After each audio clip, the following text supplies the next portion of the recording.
was wondering if you could talk about producing this film and the difficulties a film of this sort with this type of budget has nowadays as far as getting on screen.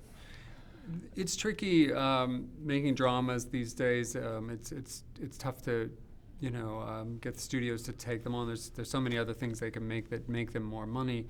But I'm incredibly grateful to Braun and Lionsgate. Braun financed the film after it had fallen out. Our financing had fallen out right before we started shooting.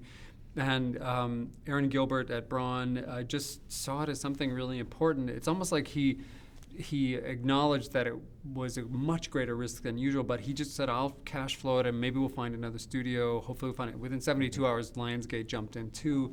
Both of them took a huge chance. I credit my co-producer, Charlize Theron, for helping pull it back together. We had such a great script, an incredible cast, all in place to shoot, and 2 weeks before we started shooting, it all fell apart. And she just said to her reps and to anyone she could get a hold of, we can't let this stop. This has got way too much good going for it. And I joined in and we pitched it to a bunch of other places. And Braun had already been involved and was backstopping all of it, but Lionsgate jumped in. I've read a lot about this film, the making of this film, and the research, the painstaking research that you've gone through. Can you tell me a little bit about how much input or collaboration even that you had with Megyn Kelly, if any? So Megan's not involved in the film at all. She wasn't involved in it. And we had to kind of rely on the reporting of other people to tell the story. She wrote about this episode in her book. We tried to talk to as many people as we could who were involved at Fox at this time. We promised all of them we wouldn't reveal who we spoke to. The courage it took to stand up against Roger Ailes, the most powerful guy in media, some of these other women also made a brave choice to come and talk to us. Right. Very good. Thank you. The structure of the film, the breaking of the fourth wall, was that your decision? And how do you see that as a technique as far as telling the story, as far as the immediacy of it is concerned? So Charles Randolph wrote The Big Short with Adam McKay and had utilized a lot of that kind of breaking the fourth wall, sort of saying to the audience, this is a construct. We're going to tell a story that's based for sure in reality and it's completely inspired by real events and real people.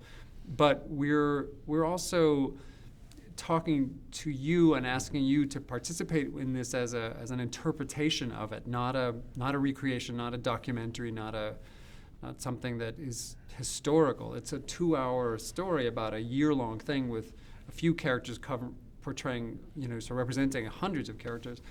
And I really admired the way The Big Short was told. When we got into this, in the script there was even more of that kind of stylistic breaking up the fourth wall and other stylistic techniques. And the performances were so strong, we found through the course of it that we needed less of that than we had originally planned. I'm going to assume no one at Fox has seen the film yet. And what are you anticipating as far as the response from them? I'm sure we could predict it, but I guess there is no good bad publicity where these types of things are concerned. I don't know how they'll respond. I imagine to some extent they'll be open to it because they are trying to reform, or at least trying to be seen as reforming in this particular regard and how safe women feel working for them at Fox.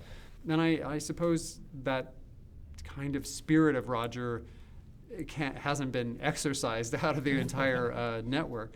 So I imagine they won't necessarily like it, but I would hope that there's a universal thing we could all agree on, that women should be safe at work, and it doesn't matter what political bent you come from or what network you work at, and we say this to ourselves in Hollywood too. We have to figure this out. Women should be safe at work, and I feels like to come out and attack that idea, which is really the central premise of the story, would be risky. Quick question, although it might be a little bit too elaborate, the makeup with Charlize and with John Lithgow, they both became their characters. Can you just give us a little insight into that? So Kazuhiro Suji did the makeup, and he's an incredible artist. He's a sculptor by trade. It's always a question of how close do you want to get? Do you want to really be a perfect match, or do you know, and can somebody match so perfectly? The transition for Charlize was so thorough that people often think we were still in archival footage mode at the beginning, and they were like, oh my God, that's Charlize Theron in there. And you don't really, it's almost such a transformation. But when you hit both, amazing performance and a good match, people notice, and they seem to sort of celebrate that, you know. And I'm hats off to my great cast, because they all wanted to go as far as they could to take you back in that time machine and ask you to empathize with what they were up against, or what they were perpetrating if they were if you were Roger Ailes. Very good. Thank Jay you. Roach, thank you. Thank you very much for having me. I really appreciate it.